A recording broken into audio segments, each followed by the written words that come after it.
నగరి మాజీ MLA RK రోజా. ఆమె గురించి, ఆమె రాజకీయ జీవితం గురించి, మొన్న మధ్యన జరిగిన ఎన్నికల్లో ఆమె ఓడిపోయిన వైనం గురించి అందరికీ తెలిసిందే. ప్రత్యేకంగా మళ్ళీ అదే కథను రిపీట్ చేయనక్కర్లేదు కూడా. సినీ ఇండస్ట్రీ నుంచి టీడీపీలోకి చేరి అంచెలంచెలుగా తెలుగుదేశం పార్టీలో ఎదిగి మంచి గుర్తింపు తెచ్చుకొని 2 సార్లు టీడీపీ నుంచి పోటీ చేసినా గెలవలేక ఆ తర్వాత కాంగ్రెస్లో చేరదామనుకుని చివరకు జగన్ పార్టీలోకి వెళ్ళిపోయి 1-2 సార్లు గెలిచి 3వ మాత్రం ఓడిపోయిన ఆమె రాజకీయ జీవితం అన్నది ఎవరికీ తెలియనిది కాదు. టీడీపీలో ఉన్నా, ఇప్పుడు వైసీపీలో ఉన్నా, ఒకప్పుడు గెలిచినా ఇప్పుడు ఓటమి పాలయ్యి ఇంట్లో కూర్చున్నా ఆమె ఎప్పటికీ పొలిటికల్ ఫైర్ బ్రాండే. నోరు తెరిచి మాట్లాడాలంటే చాలు రాజకీయ రచ్చ జరగటం ఖాయం. అయితే ఆమె పొలిటికల్ కెరీర్ గురించి కాసేపు పక్కన పెట్టేద్దాం. ఆమె భర్త ఆర్కే సెల్వమణి గురించి జనాలకు తెలిసింది మాత్రం చాలా తక్కువే. ఒకప్పుడు ఆయన డైరెక్టర్, మంచి సినిమాలే తీశారు. కానీ ఆయన సడన్గా సినిమాలు మానేయడానికి కారణాలేమిటి? ఆయన్ను చాలా ఇబ్బందికి గురి చేసింది ఎవరు? ఆయన తీసిన సినిమాను విడుదల చేయడానికి ఏకంగా 15 ఏళ్ల సమయం ఎందుకు పట్టింది? న్యాయ పోరాటం ఎందుకు చేయాల్సి వచ్చింది? అసలు ఆర్కే సెల్వమణితో రోజా ప్రేమ పెళ్లి ఎలా జరిగింది? ప్రేమలో ఉన్నా సరే పెళ్లికి 11 ఏళ్లకు పైగా ఎందుకు సమయం పట్టింది? వెంకటేష్ గారితో రోజాకు గొడవేంటి? ఆయనతో కలిసి సినిమాల్లో నటించకపోవడానికి కారణాలు ఏమిటి అన్న వివరాలను రోజా గారి మాటల్లోనే ఈ వీడియోలో చెప్పుకుందాం. మాది అప్పర్ మిడిల్ క్లాస్. మా అమ్మ తిరుపతిలో నర్సింగ్ కాలేజీ ప్రిన్సిపాల్, నాన్నేమో హైదరాబాద్ స్టార్డే స్టూడియోలో సౌండ్ ఇంజనీర్. దాంతో నాన్నను మిస్ అవ్వాల్సి వచ్చేది. ఎప్పుడో లీవ్ దొరికినప్పుడే వచ్చేవారాయన. నేను 10th ఉన్నప్పుడు అనుకుంటా అమ్మకు వేరే ఊరు ట్రాన్స్ఫర్ అయింది. అప్పుడైతే అమ్మను కూడా మిస్ అయ్యాం. తాతయ్య దగ్గరుండి నేను అన్నయ్యలు చదువుకున్నాం. నాన్నకు సినిమా నేపథ్యం ఉన్నా కూడా మొదట్లో నన్ను హీరోయిన్ని చేయాలని మాత్రం ఆయన అనుకోలేదు. మా ఫ్రెండ్ రాధా వాళ్ళ అమ్మ అంటూ ఉండేవారు, చక్కగా ఉంటావు, మీ నాన్న కూడా ఫిలిం ఇండస్ట్రీలో ఉన్నారు, హీరోయిన్గా ఎందుకు ట్రై చేయవు అని. నేను ఆ మాటలు అసలు పట్టించుకునేదేం కాదు. ఓ రోజు ప్రేమ తపస్సు హీరోయిన్ సెలక్షన్స్ కోసం మా కాలేజీకి వచ్చారు డైరెక్టర్ శివప్రసాద్. కాలేజీ ఆల్బంలో నా ఫోటో చూసి నా గురించి వాకపు చేశారు. నేను నాగరాజారెడ్డి గారి కూతుర్నని తెలిసి వెంటనే నాన్నను కలిశారు. నాన్న ఆయన అంతకు ముందు నుంచే మంచి ఫ్రెండ్స్ అట. అడగగానే నాన్న కాదనలేకపోయారు. ఒక సినిమానే కదమ్మా, ట్రై చేయి అన్నారు.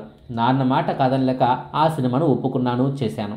అలా బీఎస్సీలో జాయిన్ అయిన తర్వాత ఫస్ట్ ఇయర్ పరీక్షల టైంలోనే ప్రేమ తపస్సు ఆఫర్ రావటం, సెకండ్ ఇయర్లోకి అడుగు పెట్టేసరికి నెట్గా బిజీ అయిపోవటం జరిగిపోయాయి.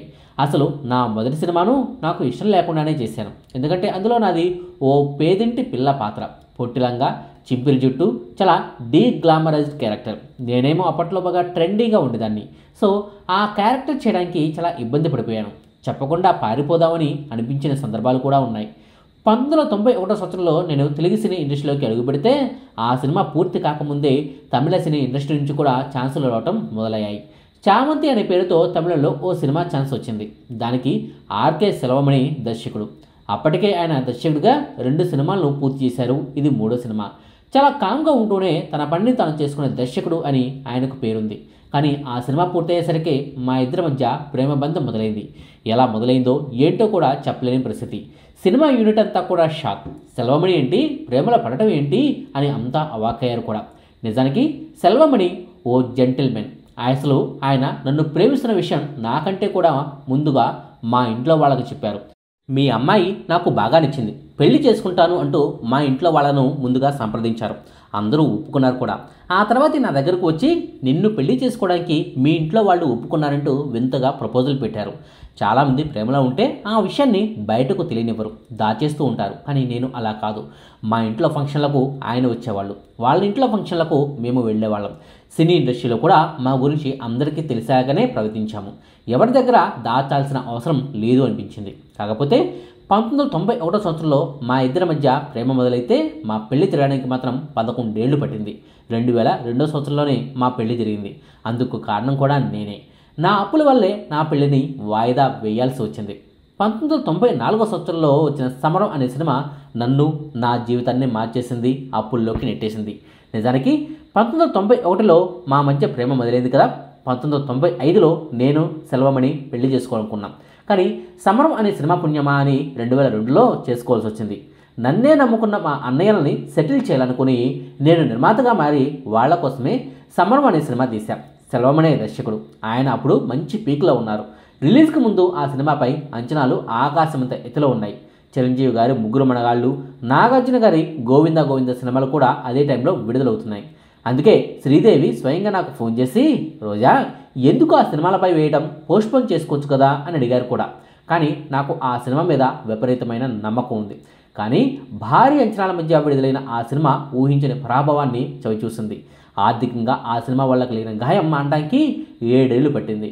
నా అప్పుల కష్టాలను ఆయన నెత్తి మీద వేయటం నాకు ఇష్టం లేదు. అందుకే అప్పులు తీరే వరకు పెళ్లి చేసుకోకూడదు అని నిర్ణయించుకున్నాను. చివరకు 2002 సంవత్సరంలో అప్పులన్నీ క్లియర్ అయ్యాయి. అదే ఏడాది మేము పెళ్లి చేసుకున్నాం. ఆ ఒక్క సినిమా వల్ల వచ్చిన నష్టాల వల్లే మా పెళ్లిని వాయిదా వేయాల్సి వచ్చింది. మాకు ఓ కొడుకు, ఓ కూతురు ఉన్నారు. కొడుకు పేరు కృష్ణ కౌశిక్, కూతురి పేరు అంశు మాలిక. పిల్లలు పుట్టిన తర్వాత కూడా మా వారి సహకారంతోనే సినిమాల్లో నటించగలిగాను. ఇది మా పెళ్లి గురించిన కథ. సినిమాల విషయానికి వస్తే తెలుగు సినీ ఇండస్ట్రీలో టాప్ హీరోలందరితోనూ కలిసి నటించాను. కాకపోతే వెంకటేష్ గారితో మాత్రం ఒకే ఒక్క సినిమాలో నటించాను. అది కూడా పోకిరి రాజా సినిమాలో మాత్రమే. ఆ తర్వాత ఆయనతో అసలు సినిమాలే చేయలేదు. చిరంజీవి, బాలకృష్ణ, నాగార్జున చాలా ఫ్రెండ్లీగా ఉండేవారు. కానీ వెంకటేష్ గారితో మాత్రం ఓసారి విభేదాలు తలెత్తాయి. అందుకే ఆయన సినిమా అంటే నేను ఉండేదాన్నే కాదు.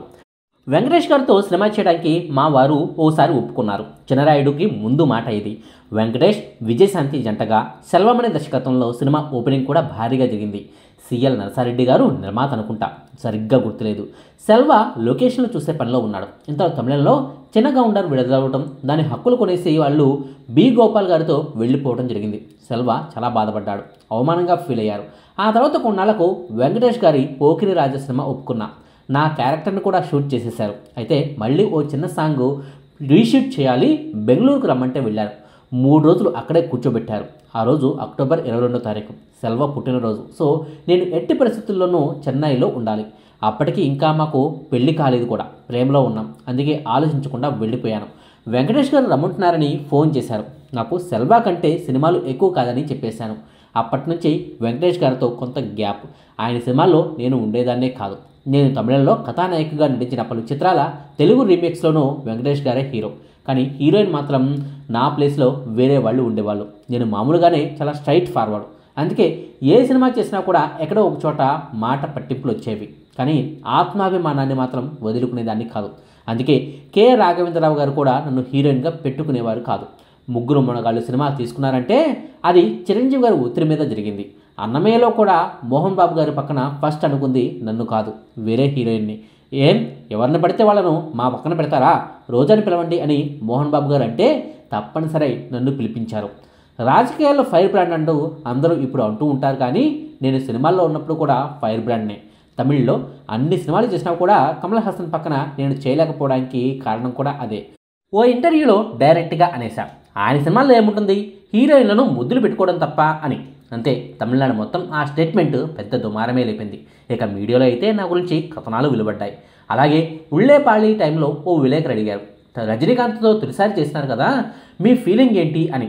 నాకు కథ ముఖ్యం, దర్శకుడు ముఖ్యం, హీరోల గురించి ఆలోచించను అని చెప్పేశా. ఇక అక్కడ కూడా గొడవలు లేచాయి. రోజాను రజనీకాంత్ సినిమా నుంచి తప్పించాల్సిందే అని ఆయన అభిమానులు గొడవ చేశారు కూడా. అయినా కూడా నేనే హీరోయిన్గా కంటిన్యూ అయ్యాను. అది వేరే సంగతి. ఇక మా ఆయన సంగతికి వస్తే దర్శకుడిగా ఆయన తమిళ్లో మంచి పేరు ప్రఖ్యాతులు ఉన్నాయి. కానీ ఉన్నట్టుండి సినిమాలు చేయటం మానేశారు. అది కూడా ఓ సినిమా వల్లనే. 1991 సంవత్సరంలో రాజీవ్ గాంధీ గారి హత్య జరిగింది కదా, కొద్ది రోజుల తర్వాత ఈ ఘటన మీదే ఆయన ఓ సినిమాను కూడా అనౌన్స్ చేశారు. 1992 సంవత్సరంలోనే ఆ సినిమా నిర్మాణం కూడా పూర్తయింది. కానీ అది 2007 సంవత్సరంలో రిలీజ్ అయింది.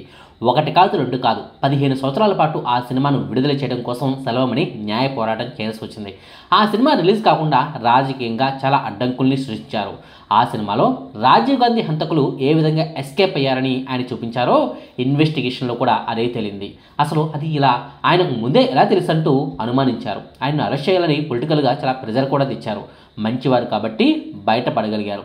నిజానికి ఆ సినిమా అప్పుడే రిలీజ్ అయి ఉంటే ఆయన కెరీర్ వేరేలా ఉండేది. కానీ ఆ సినిమా ఆలస్యం వల్ల, ఏకంగా సెన్సార్ బోర్డే ఆయనకు వ్యతిరేకంగా మారటం వల్ల ఏమాత్రం లాభం లేకుండా పోయింది. చివరకు సుదీర్ఘ న్యాయ పోరాటంతో 2007 సంవత్సరంలో చాలా కట్స్తో ఆ సినిమా రిలీజ్ అయింది. దాని ప్రభావం కూడా పూర్తిగా తగ్గిపోవడంతో ఆ సినిమా ఫ్లాప్ అయింది, ఆశించిన రీతిలో ఆడలేదు. ఆ తర్వాత ఆయన ఓ సొంత ఛానల్ను పెట్టారు. దాన్ని దయావినిధి మారని వాళ్ళు సాగనేయకుండా అడ్డుపడ్డారు. దాంతో ఒక్కసారిగా సైలెంట్ అయిపోయారు, సినిమాలకు దూరం అయిపోయారు. ప్రస్తుతం చెన్నై ఫిల్మ్ ఛాంబర్ పనులను చూసుకుంటూ ఉంటారు. ఖాళీగా ఉంటే ఇంట్లో మాతో సమయాన్ని గడుపుతూ ఉంటారు, లేదంటే చెన్నై ఫిల్మ్ ఛాంబర్లో ఉంటారు. అదే ఆయన లోకం. మళ్ళీ సినిమాలు తీయమని నేను చెప్తూ ఉంటాను, కానీ ఆయనే నా మాట వినరు. ఆయనకు ఏది ఇష్టమో అది చేస్తేనే అందరికీ హ్యాపీ కదా అని నేను కూడా ఏమాత్రం ఆయనపై ప్రెజర్ పెట్టను అంటూ భర్త ఆర్కే సెల్వమణి సినీ జీవితానికి గుడ్ బై చెప్పడం వెనుక గల కారణాన్ని రోజా గారు గతంలోనే చాలా ఇంటర్వ్యూలో చెప్పుకొచ్చారు. ఇదండి రోజా గారి సినీ వ్యక్తిగత వివరాల గురించిన సమాచారం. మీకు ఈ వీడియోని ఇస్తే లైక్ చేయండి, షేర్ చేయండి. మరిన్ని ఆసక్తికరమైన వీడియోల కోసం మా కొత్త ముచ్చట ఛానల్ను సబ్స్క్రైబ్ చేయడం మాత్రం మర్చిపోకండి. Thank you.